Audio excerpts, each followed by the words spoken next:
In this video, I am going to teach you how to transfer your funds from Earn to Spot in the Binance app.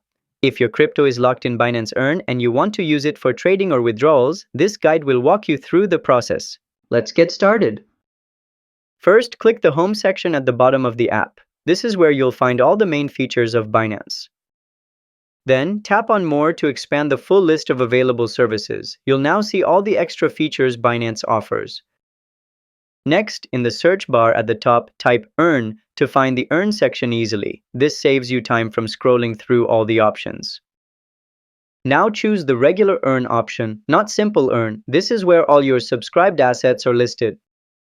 Then, scroll down and click Redeem beside the crypto you want to transfer. This option lets you unlock your earnings. After that, select the specific crypto asset you want to redeem. You can also view how much is currently available. Finally, click Confirm, and your funds will automatically transfer to your Spot wallet. No extra steps needed. It's instant.